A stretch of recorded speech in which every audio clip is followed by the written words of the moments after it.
Anger is a feel. We feel it and we want to do something. Hit someone, break something, throw a fit, smash a fist into a wall, tell those bastards. But we are nice people, and what we do with our anger is stuff it, deny it, bury it, block it, hide it, lie about it, medicate it, muffle it, ignore it. We do everything but listen to it.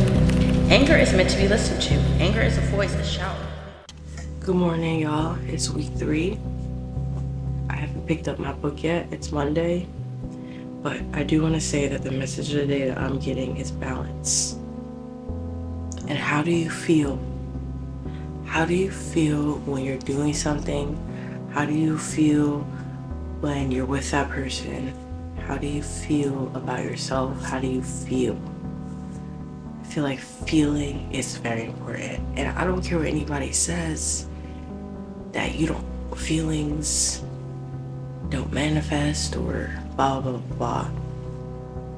I believe that feelings is a huge part of manifestation. Because when you feel everything, it's like it feels more real. And that's why you have to ask yourself, what are the things that you're feeling? And to me, I didn't realize how imbalanced I was.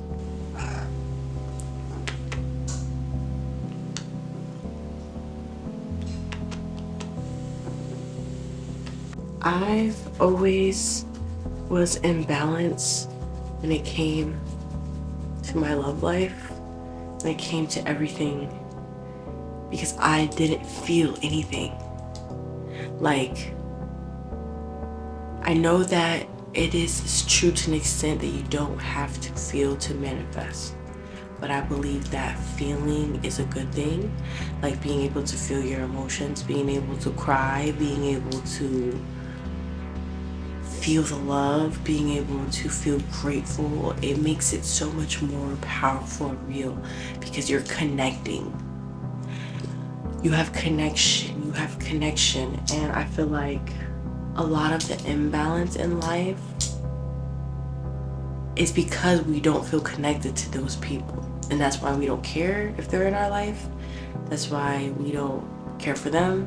That's why we can easily walk away, never look back, because there was no real love, there was no real connection.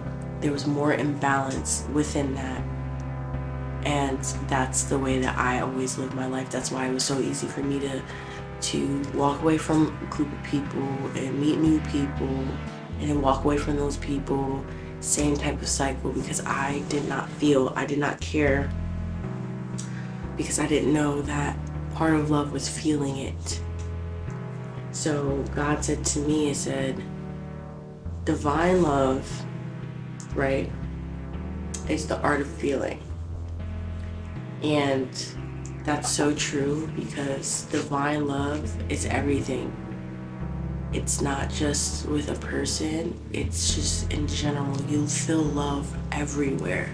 And this is what makes it more grateful and appreciative of your art, because you can feel the love for it. Life is about feeling, the art of feeling. Like, it's not a bad thing. And I think that more people should feel, because this is when you know it's real, when you can feel it. When you can feel it, then it'll be easier to go without seeing it. And I don't know, I like it better. I'm gonna be real with you, I like it better. It makes it just easier to come to terms with how I'm feeling for real, because I don't think that I ever did. I always was numb. And that's why it was so easy to be blocked. But now I can feel everything intensely. And although some people can say that that's a curse, it's really not, because when I feel this intensely, I can literally cry about it and then let it go and not look back, you know. But I also feel like love should be something that you feel intensely, because then you know that it's love. So, and then Neville Goddard in a video said that this woman said that she was dating someone who literally gave her all the physical needs versus someone who gave her everything to make her feel at peace, make her feel loved. And he also said that, like, go with a person that makes you feel loved over the physical, because again, physical is the things you can see. Yeah, I have a good life, I'm being provided for, but I don't feel. It's about feel. And that's how I feel about my art. You know, art makes me feel like a child again. Art makes me feel alive. Art makes me feel love. So it's about a feeling to me. This is my opinion. So don't force it, but this is just something that came up for me today. Every creation is first a feeling. The world you see is only the shadow of inner emotions, pushed out and made solid. Choose this day what you will feel, for what you feel with intensity and persistence will harden into fact. Let your mood become your prayer. Let your assumption become your altar. Rest in the knowledge that what you accept inwardly with feeling must one day manifest outwardly as certainty. Do not strain, do not force, simply relax into the knowing. Assume the gentle tone of already having received. Last week, there was so much emotions. I want this week to be a little bit more on the calmer side. But yesterday, I had a very tiring day. I didn't do much. I didn't even read. I barely even did my morning pages. I do want you guys to know that there's days where I just don't want to do anything. Like, I spent the whole day editing yesterday. So I was creating. I was doing what I needed to do, but I didn't do any morning pages because I didn't feel inspired to. So even though I get upset with myself when I don't do those every single day, but it's like, I also am not a person that believes in forcing yourself to do something. You know, if it's not there, it's not there. And I feel like as an artist, like, forcing yourself to act on inspiration, it's not something that you should do. You're either inspired or you're not. And when you're not inspired, take the time to rest. Take the time to be in silence and stillness. I think stillness is also very important as an artist. Like, you don't have to ramble all the time. You don't have to write down all the time. You don't have to have any ideas. You can just literally sit in the knowing that, yeah, it's stillness. I'm still an artist. I'm still creative. I'm still me. So everything is going to get done. This week is recovering a sense of power. This week may find you dealing with unaccustomed bursts of energy and spark peaks of anger, joy, and grief. You're coming into your power as the illusory. I don't know. Hold of your previous accepted limits is shaken. You will be asked to consciously experiment with spiritual open-mindedness. So the first thing is anger, okay? Let me see what the second thing is. Shame. Oof. These are, I already have chills. Dealing with criticism. Oh, I need that. I need that because a lot of people do criticize me. Growth, okay? And there's a lot of, this chapter is not that long, but I feel like the chapters are not that long. I think the hardest part of this challenge is the morning pages. I don't care what anyone says. Writing 3 pages, first of all, I don't even do it all in the morning because my brain literally can't. Like, sometimes it can, but sometimes it can't. So like, I'm not the type of person that forces myself, because once I force myself, then I'm like, I'm out of inspiration. I'm a Gemini, and a lot of the stuff that goes on in my mind, I have to talk about it more than write, because writing is too slow versus like the second that a word comes out of your mouth. Like, I like to talk because talking helps me get all of those negative thoughts out. Writing is not fast enough for me. So if I'm not like writing as fast as my thoughts are articulating, I get frustrated. I do get frustrated. But let's see what this chapter is about. Anger is a feel. We feel it and we want to do something. Hit someone, break something, throw a fit, smash a fist into a wall, tell those bastards. But we are nice people, and what we do with our anger is stuff it, deny it, bury it, block it, hide it, lie about it, medicate it, muffle it, ignore it, we do everything but listen to it. Anger is meant to be listened to. Anger is a voice, a shout, a plea, a demand. Anger is meant to be respected. Why? Because anger is a map. Anger shows us what our boundaries are. Anger shows us where we want to go. It let us see where we've been and let us know when we haven't liked it. Anger points out the way, not just a finger. In the recovery of a blocked artist, anger is a sign of health. Anger is meant to be acted upon. It is not meant to be acted out. Anger points the direction. We are meant to use anger as a fuel to take the actions we need to move where our anger points us. With a little thought, we can usually translate the message that our anger is sending us. Right off the rip, she's eating. The very thing that she said is anger is meant to be listened to. Anger is a voice, a shout, a plea, a demand. Anger is meant to be respected. Why? Because anger is a map. Anger shows us what our boundaries are. Anger shows us where we want to go. It let us see where we've been and let us know when we haven't liked it. Anger emotions are a signal. And they're always telling us what direction we need to go in, what we need to do, and in fact, how to become happier. But the difference is, and this is what Julia says, anger is a fuel.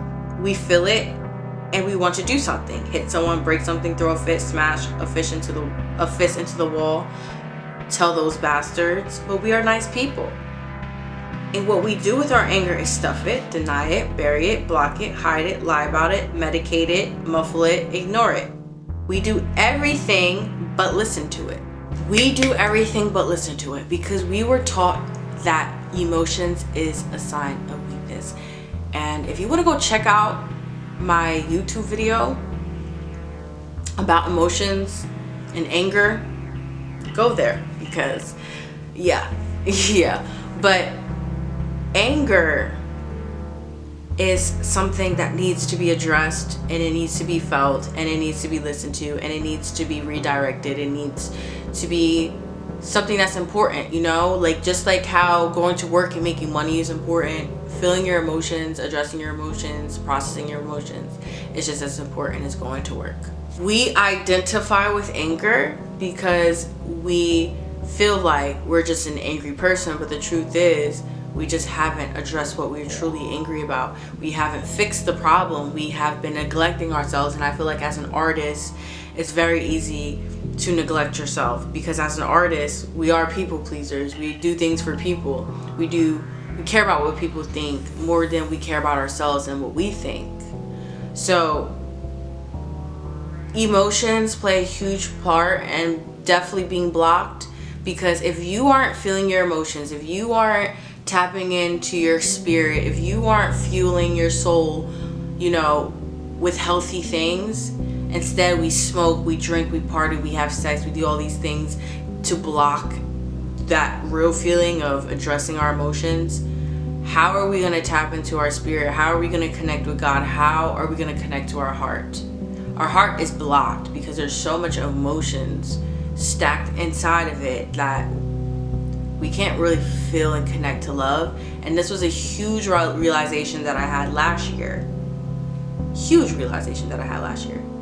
It's important to feel your emotions as an artist. It should be normalized because emotions is art, because certain things that has happened to you has led to this certain emotion, and this thing that has happened is definitely different from somebody else, or it could be the same and it's relatable, and this can also be portrayed as art because it's relatable, something that people can feel and understand. So feeling your emotions, understanding it, learning the lesson in it, it's definitely helping somebody else. So address your anger. When we feel anger, we are often very angry that we feel anger. Damn anger. It tells us that we can't get away with our old life any longer. It tells us that the old life is dying. It tells us we are being reborn and birthing hurts. That hurt makes us angry. Anger is the firestorm that signals the death of our old life. Anger is the fuel that propels us into our new one. Anger is a tool, not a master. Anger is meant to be tapped into and drawn upon. Used properly, anger is a useful. It's your old life, babe. Your old life is shedding. And that's the art about being a spirit in a human experience, because you're constantly dying and coming back to life. There's so much rebirth that's happening as an artist or just as a human being, especially if you are into spirituality and spiritual awakening and waking up to your truth. There's so much old self dying, there's so much shedding of the old skin, and that's the beauty of it. So I used to let anger determine me, but I let anger push me. I let sadness push me. I let all these feelings push me into another realm, because it helps open me up to a different perspective every time. Every creation is first a feeling. The world you see is only the shadow of inner emotions, pushed out and made solid. Choose this day what you will feel, for what you feel with intensity and persistence will harden into fact. Let your mood become your prayer. Let your assumption become your altar. Rest in the knowledge that what you accept inwardly with feeling must one day manifest outwardly as certainty. Do not strain, do not force, simply relax into the knowing. Assume the gentle tone of already having received, and let that tone color your thoughts, your words, your steps. The feeling itself is the secret bridge. Cross it, and you will find that you have left behind the old world and stand firmly in the land of your desire. The outer world need not applaud you, nor understand the mystery you practice. You need no permission. You need only the courage to believe more in your feeling than in your facts. Persist in the feeling and the world must bend. Persist, and what once seemed impossible will rise like the morning sun. When you awaken in the morning, do not rise and greet the same old world. Rise and greet your new world. Enter into it with feeling. Before your feet touch the floor, clothe yourself again in the mood of fulfillment. Ask yourself, if it were already true, how would I move? How would I speak? How would I think? And let your entire day become an offering of that new state of consciousness. There's so much growth with the artist way. When you read this book, I don't know if anybody else is in the same journey as me, but I'm going to tell you a little bit about myself. Just a little bit, because I'm going to be sharing a lot about myself over time. But I just want to share something that I feel like is very important as a creator. I was somebody that was always creative. Always creative. I was painting my nails and doing crazy paintings. When I was baby, I knew that I wanted to be a singer. I used to write Jesus songs when I was 7. I used to have a Tumblr page, and I used to code and create the most dopest website for Tumblr. I used to do a lot of things that were just creative. I always knew I was creative. I always knew that I was going to be an influencer. I always knew I was going to be famous. I knew this since I was young. I've been knew that. I knew that I was here and I was going to be famous for something. I didn't know what though, but I felt like it was going to be around mental health. I feel like I wanted to talk about mental health, and I didn't even know why, because I didn't even really know about mental health, but I knew that I was going to be helping people with something. I went through so much in my life. I can't even begin to explain to you, but I will show you more than I can tell you. But I do want to say this, as somebody that's now reading this book, as somebody that's stepping into their creativity. The last week we were talking about crazy makers and how crazy makers will do anything to pull you away from your creativity, because they want you to focus on them. And that is a fact. I just want to say this. When I was 21, I used to be a stripper. I used to be a dancer. I was in the nightlife, okay? When you think about the nightlife, you think about partying, you think about drugs, you think about drinking, you think about hooking up, being with random people, landing in the hands of random people, being in their house, you know, having sex with them, and just being on drugs, and just never being home, never sleep, never taking care of yourself, not eating properly, no exercise. Like, I was exercising because obviously, like, I was dancing on the floor, that's exercise, but like, that was the most that I was doing for my body. I was not taking care of myself. I really just was spending money and was in my ego, and I just was hooking up with guys. And I wouldn't even say hooking up with guys, because I was also celibate for majority of my stripping career. And I swear that celibacy led me to this point, because I literally hooked up with one guy, and that was a fail, and that led to my celibacy journey. But the point I'm trying to make is, all that stuff made me into a bad person. It made me literally hate myself. It made me meet the worst people in the world. And I was so attached to those people, like, you have no idea. I was so attached to everybody. Like I was saying in my last video, I was so attached to my boss. I was so attached to that lifestyle because I was so obsessed with money. I was attached to just looking good on the outside without feeling good at all on the inside. I was feeling horrible on the inside, okay? Because I was literally dealing with the worst man in the world. He literally made me hate myself, okay? But I was just dealing with the worst people, okay? These people hated my guts. Hated my guts. But they were disguised as friends. I thought they were friends for real, but they literally hated me. So being around that to being where I am now.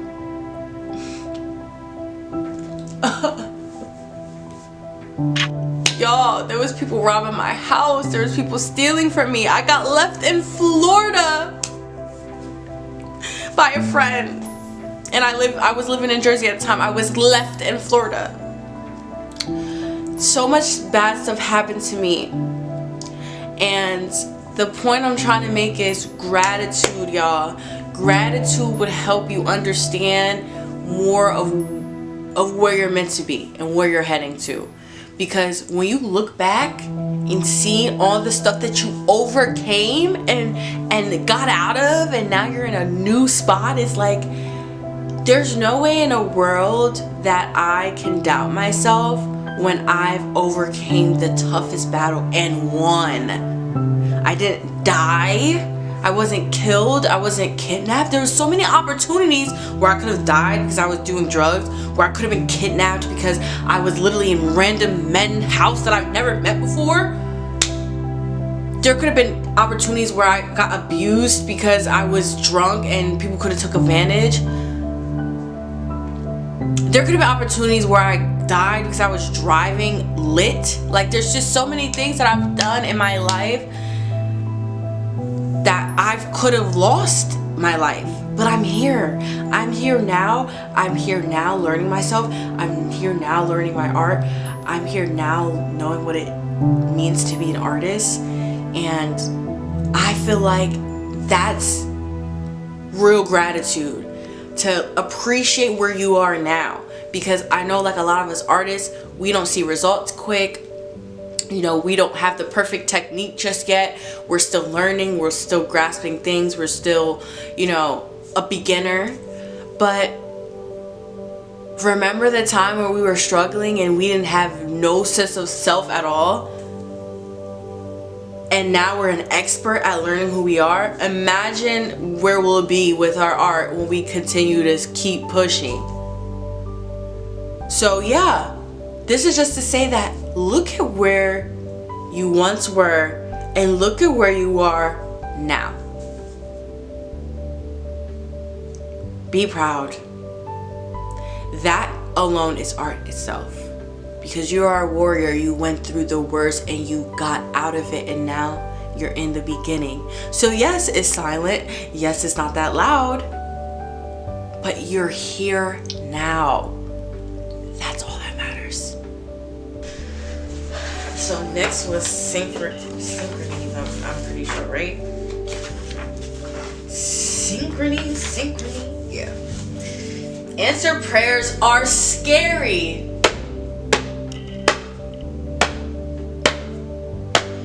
Bro, like, I didn't even read I didn't even read the book to know that this was going to be the thing that we're talking about. I literally was just talking about how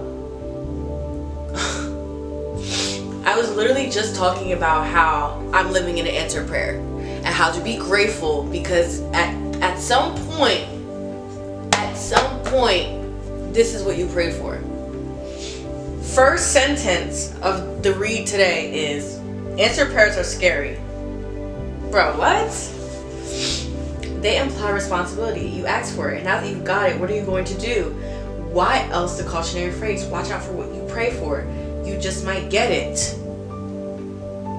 Literally, an answered prayer, it's always happening. Like I just said before, like I was in a position that I literally hated. Okay? I literally hated my life. Yes, that's when I was the most rich. That's when I had the most money. That's when I had the most success when it comes to physical, because I was a dancer. I made mad money. Like I probably pulled in 100,000 that year. I probably made 6 figures that year. I got a new car. You know, I had everything I ever wanted physically, but internally I was doing horrible. And this is why for me the physical really doesn't matter. Like getting a new car, getting the newest apartment, and this outfit, like although those are things that you should celebrate and you should be very happy that you accomplished, and you should always celebrate yourself no matter what. To me, those things are not the things that's going to fulfill me.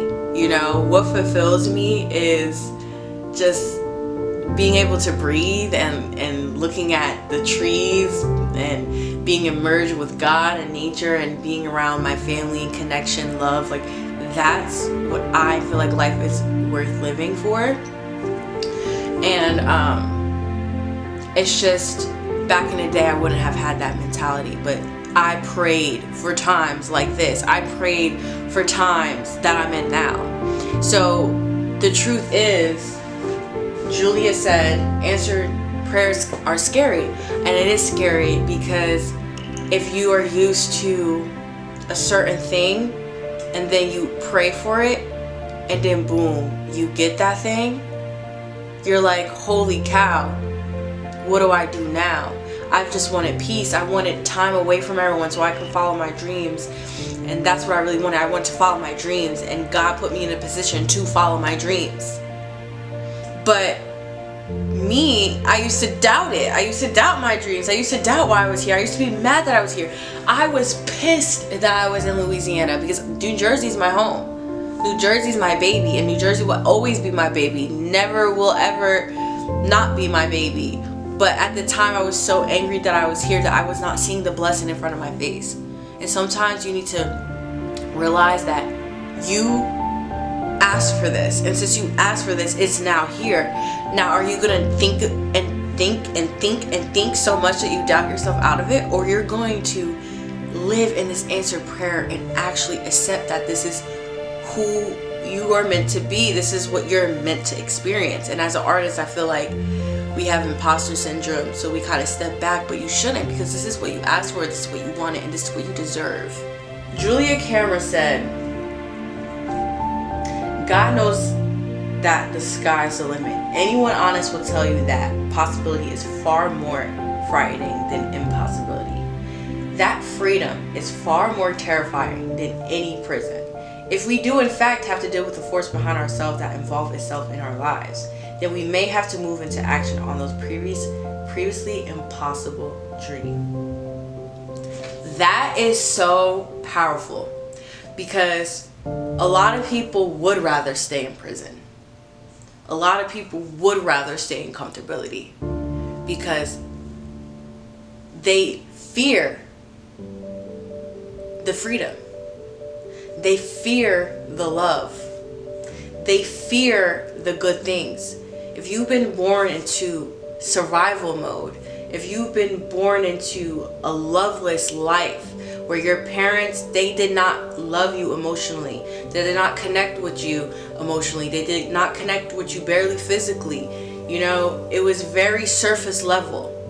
So anything beneath the surface level is scary. It's scary to tap into love because I'm scared to be loved unconditionally. I'm scared that someone can see me so deeply because I don't even see myself that deep. So the fact that someone can see me and actually point out all the flaws that I have and reflect that back to me, that's scary because I know that that's leading me to love. So I would rather avoid that person. I would rather avoid that situation because I don't want to know love because I'm comfortable with avoidance. I'm comfortable with avoiding the truth. I'm comfortable with being in this false identity. And this can be with dreams too. You know, I'm scared to get out of this cycle. I'm scared to quit this job. I'm scared to put myself out there because what if it works? And what if everything works out? And that is scarier because if you're used to things falling apart, things working out and actually working out is scary. And this is something that I battle with all the time within myself, especially love. I've been in a loveless life for my entire life until this very year, okay? I've been trying to find love and been trying to figure out, I know the feeling, I know the intensity, I just found out what love is this year. And it's from literally accepting that this is the life that I'm meant to experience. I'm not meant to experience the traumatizing, abusive life that I grew up into. Like, I was never meant to experience that. So finding someone that I genuinely loved, then pointing that love towards myself, and then now I'm pointing that love to the universe. Now I see that everything is love. Trees is love, insects is love, driving a car is love, money is love, everything is love, everything is creation, love is creation. God gave us all these things because He loves us. God's love is literally alive every single day, everywhere. It's literally impossible to not feel loved unless you're choosing not to. And most of us are choosing not to because we're scared to believe in that concept because we have been traumatized into believing that hate is more powerful than love. But love is the most powerful field. It's the most powerful source because it's everything. Love is what makes the world spin. You're allowed to tap into it, but it's the matter of accepting it. And I feel like love is the thing that accepts creation. It accepts every single part of you. And that's why it's really important for me to spread love. That's my life purpose, is spreading love to others and always talking about the depth of love. Because love is what makes you want to put yourself out there. Because I love myself so much. I love the things that I create so much. I love my ideas. I love what God is putting on my heart that I have to share it with somebody else. Because I know that it's going to help them. Regardless if it goes viral, if it works out, if I make money from it, it doesn't matter.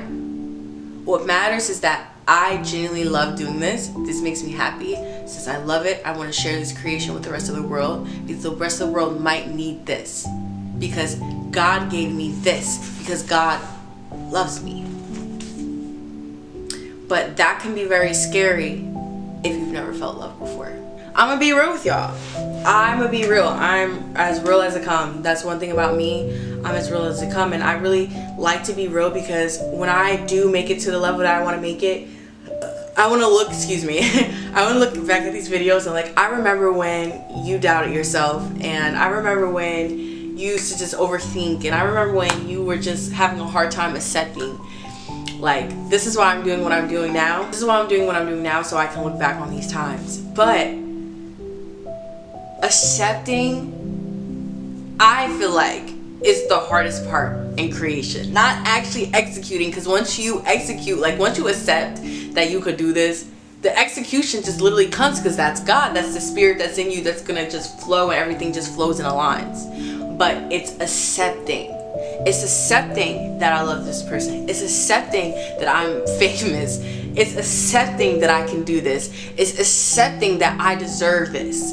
It's accepting it. It's allowing. It's It's allowing yourself to accept this. You can get so many signs to tell you that yes, this is meant for you. Yes, this is yours. Yes, this belongs to you. But are you gonna accept it? And most of the time people don't. They need a million different walks in the parks, like myself sometimes. But accepting it literally allows it to just fly in. Once you accept it and not contradict yourself, not doubt yourself, not be an imposter syndrome, saying that you don't deserve these things because you made a couple of mistakes. Like, this is when you don't allow yourself to really prosper.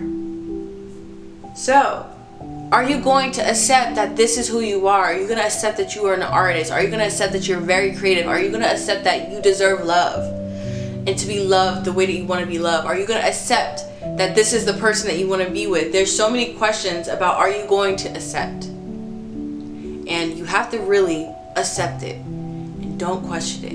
And that's something that I'm trying to change. I'm trying to allow myself to emerge in love, to completely accept it, and to not worry about an outcome, because the outcome is what makes you kind of step back.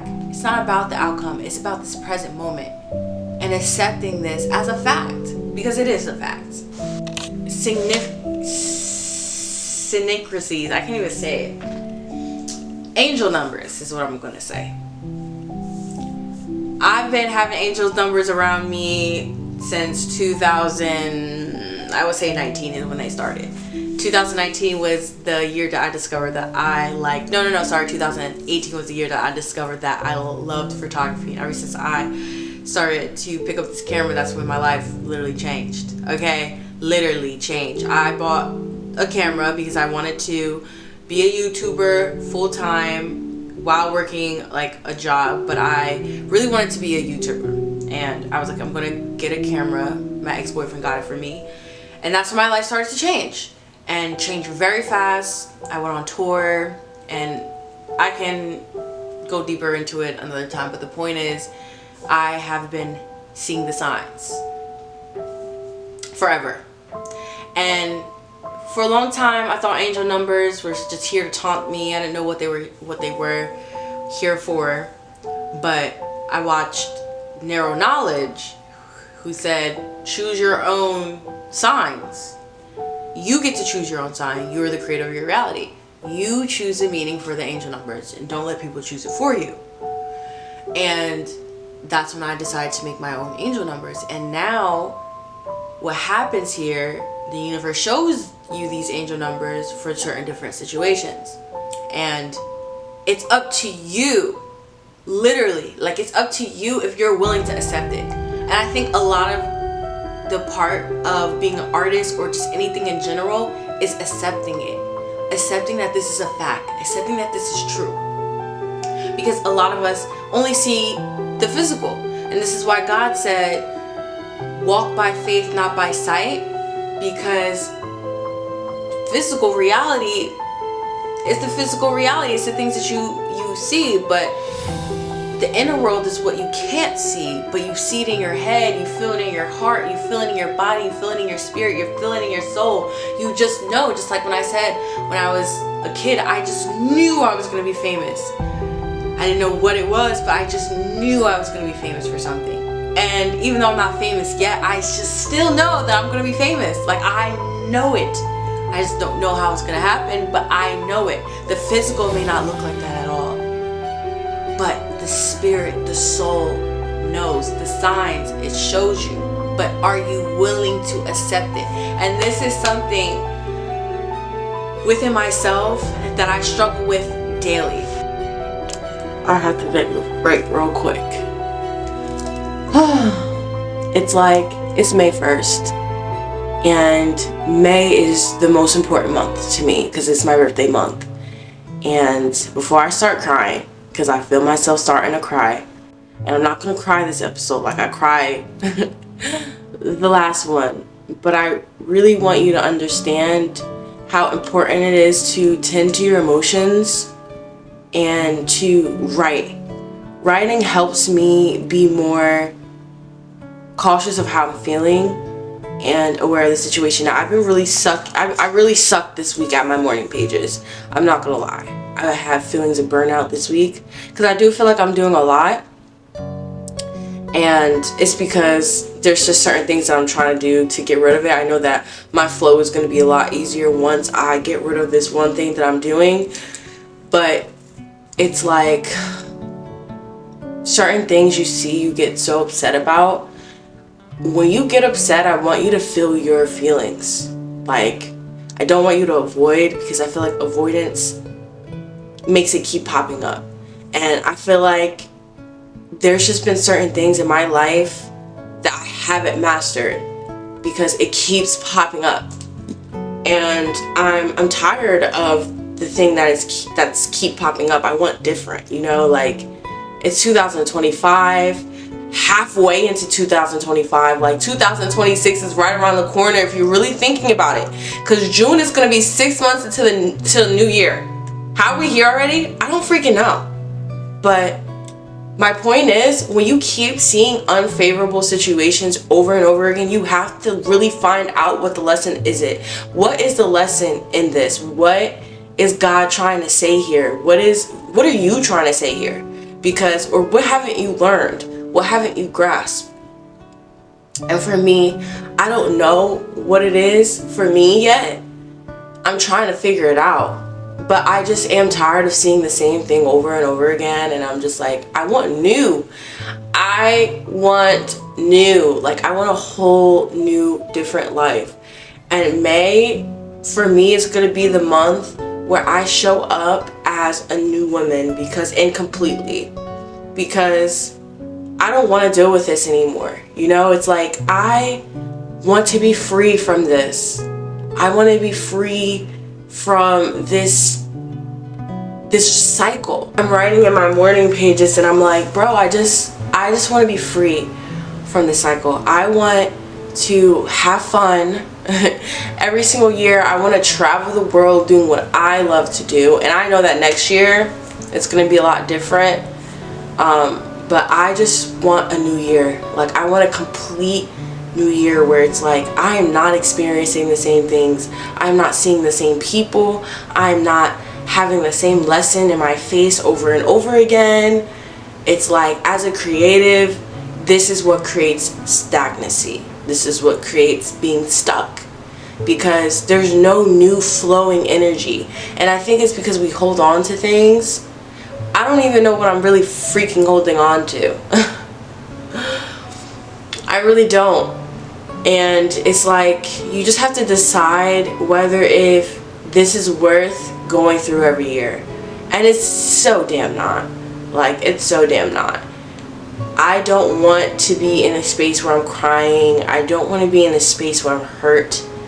Like, I think I'm really ready to let it all go. And in May, I am telling you, May's the month. 27 is where I'm going to be turning on May 29th.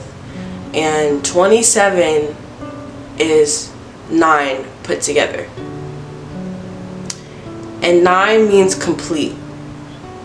9 means let it go. 9 means it's over. I'm at number 8 right now. And 8 was last year, 2024. And, you know, 26 was very, oh my gosh, I'm trying not to cry. 26 was, I think, was a good / bad year, because it's just the pain of not grasping the lessons that God is trying to tell me. And I don't want to be in this cycle anymore. I'm in a spiritual awakening. I'm not in a journey like most people. I'm in a spiritual awakening journey. I am trying to transform into the highest realm. It's with love. I just want to experience love. And love to me means quite different things, but it's a feeling. I got to feel that feeling. So I want to feel it within myself. I want to feel it with everything else that I'm doing. And I've been feeling that, you know, with creating and stepping into who I am and blah, blah, blah, blah, blah. But it's like, what I don't want is to keep seeing the things around me. I want to be in a whole different space. I want to be in a whole different home. I want my own home. I want my own car again. It's almost 3 years since I haven't had a car, which is fucking crazy.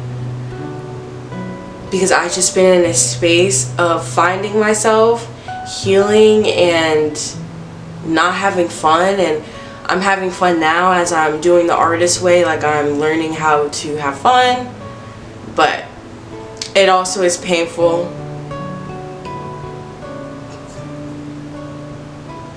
It's also painful to like honestly leave this part of yourself behind. I think getting rid of my old self I don't want to do because I love her, you know, just like how I love certain people to death. I love my old self. My old self brought me this far. Brought me this far. Like, she's been through so much, and really letting go of her, it's not easy. It's not.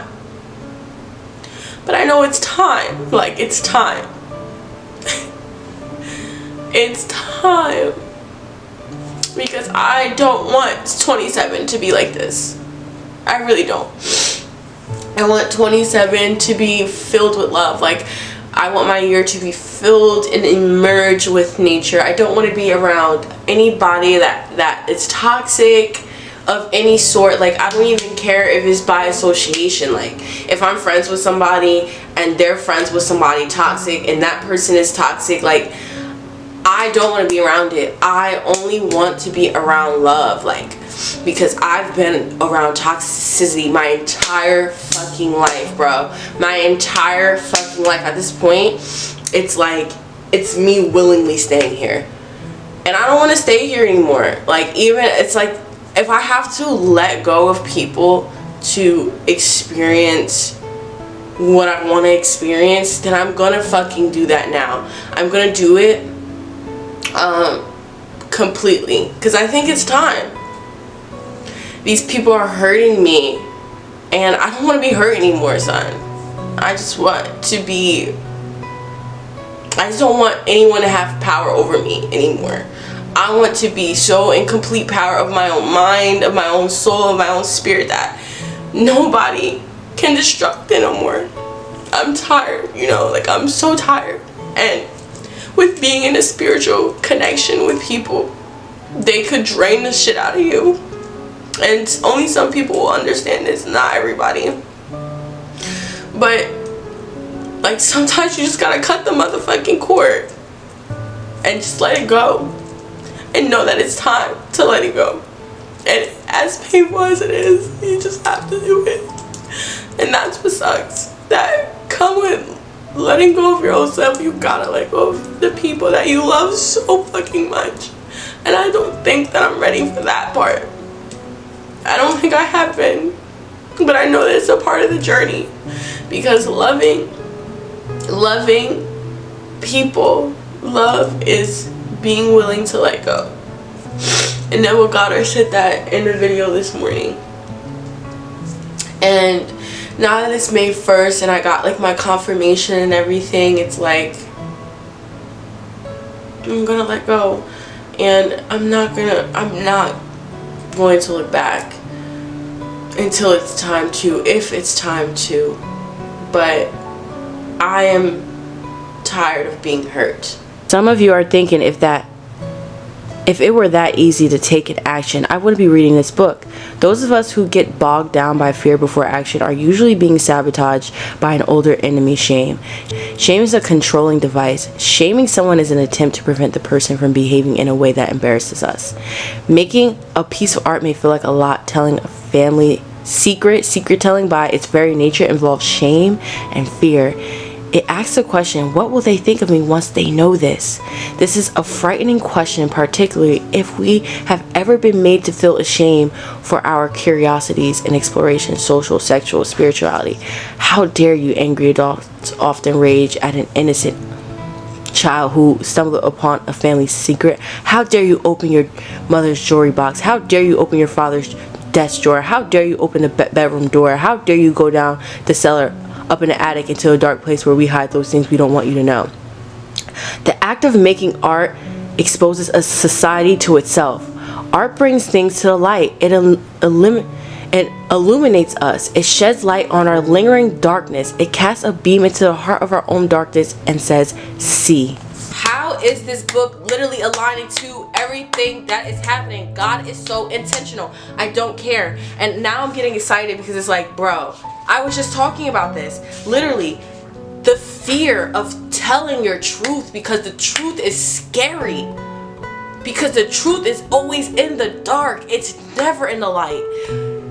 The stuff that's in the light is more of lies. And since most people are consumed by lies, it's so freaking scary to tell the truth. And it's like, I'm melting right now. I have chills all throughout my body because it's like, I know what to do. I know what I'm supposed to do. It's all about acting on it. It's all about taking action. It's all about blah, blah, blah, blah, blah, blah, blah. It's like, okay, well, I gotta do this. And I'm going to. Guys, I am scared. I am. I'm not gonna lie to you. I'm freaking scared. When people do not want to see something, they get mad at the one who shows them. They kill the messenger. A child from an alcoholic home gets in trouble, scholastically or sexually. The family is flagged as being trouble. The child is made to feel shame for bringing the shame to the family. But did the child bring shame? No. The child brought shameful things to the light. I went through a lot today. But what I really got in the end of this was, it's time to let go. It's time to let go. And being able to let go is how you'll be able to grow as an artist. I am holding on to years of pain, years of sabotage, years of trauma, unknowingly. I thought I forgave people.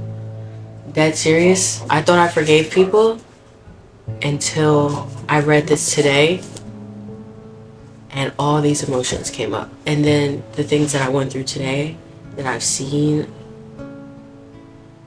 I don't think I was ever over it. But today, May 1st, okay, let's pull out the calendar because it's very important. Like, this is very important because in 28 days, I'll be 27. 7 plus 2 is 20. 7 plus 2 is 9. It's a year of completion. It's very important that I don't repeat this lesson anymore. So May 1st is the last day that I will speak on anything that I went through.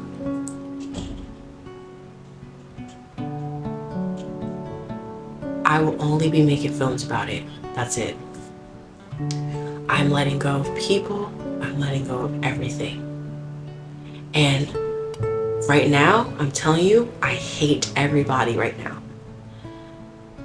And it's because I'm bringing up these past emotions, but I'm going to forgive them. I don't really believe that I forgive them, but I'm going to tell myself so much that I forgive them that eventually it just is gone.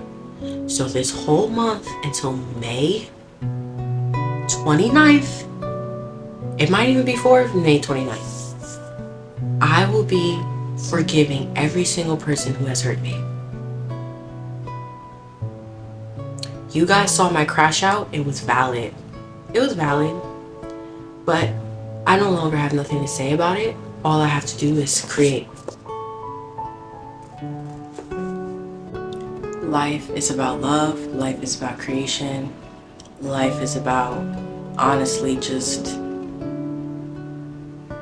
love. And I will do anything for it. If I have to crash out 7 times, if I have to cry 1,000,000, if I have to, anything for my kids to never felt and deal with what I dealt with growing up, I will do. My kids don't even know how much I love them, and everything that I do is for them. Like, everything. Because I want them to know that I love them so much, and I want them to feel it. I want them to feel that love. I don't want them to ever not feel that. And that's why it's important for me to do everything that I can,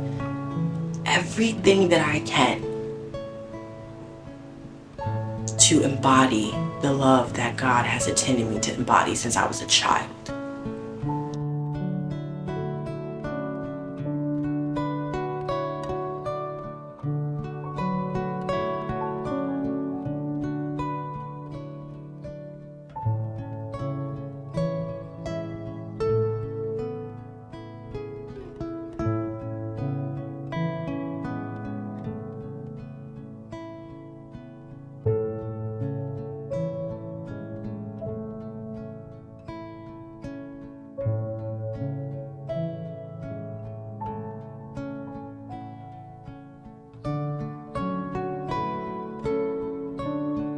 I'm not gonna lie, like, God is so intentional. 2025 is a 9-year completion.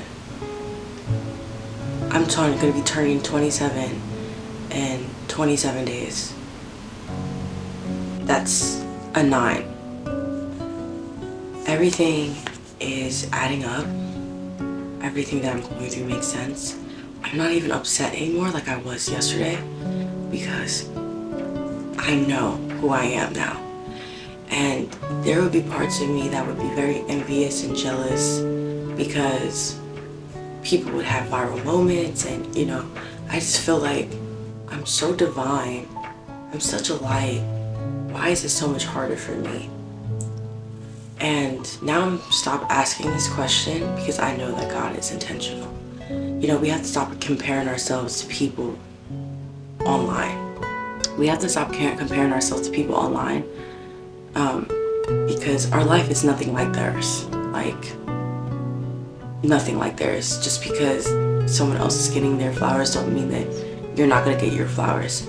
So the jealousy thing, the envy thing, you have to really just ask yourself, what are you truly envious and jealous about? And for me, I know that it's because I feel like I've done so much work within myself. I've done so much for the community, and I'm just like, when is it my time? That's what it is for me, but I know that my time is now. It's not looking for the time, it's you actually just being ready to step in. And the person that is ahead of you is because they stepped in. You gotta just step in. And like, I'm ready to step in. I'm ready to be this artist. I'm ready to create. And really like put myself out there, put my story out there, and that's what I'm doing with The Artist Way. And I'll be real with you guys, this week I have not been doing good with my morning pages. Like, I've been struggling with connecting with writing. I've been struggling with connecting to writing because I don't know. I don't know if I'm avoiding God or if I'm avoiding myself. But my emotions feel heavy. I'm feeling them, but I have this burning desire in me that knows that something big is gonna happen, and I don't know if I'm ready. Like, but you're never really ready, and that's the thing that I have to tell myself. You're never really ready. Once you have something crazy, which, like, something crazy happened to me yesterday, then I had a realization. I let go. I feel so much better. But now that, like, that's over and done with, like, forever, it's like, whoa, something big is about to happen in my life. And I'm so happy that I'm documenting this, because when it does happen, people have something to look back on. But you guys are gonna have so much from me being vulnerable, because it's about vulnerability. Love, to me, is about being vulnerable. That's how you're able to connect more, when you're being vulnerable and raw and real about how you feel, about your emotions, about your struggles, about your weaknesses. Everybody wants to be strong all the time. And I feel like that sets up such a false perception of the truth, because the truth is, you went through a lot to get to where you are, and I think that expressing that expressing that part is love. That's what I want the world to know, that unconditional love comes from loving the hardest parts just as much as the easiest parts, just as much as the good parts, just as much as the success. This is the best season because there's stillness, there's quiet, there's no noise. It's just you and your vulnerability. And I love it here and I appreciate it. And I'm more of a talker than I am a writer. Sometimes writing takes a lot out of me. So I prefer to write. I prefer to talk. Like, these are my morning pages when I talk like this. But it's like, I love being vulnerable, and I'm always gonna be vulnerable. I'm always gonna be real and authentic. It's not about being relatable to me. It's about being real.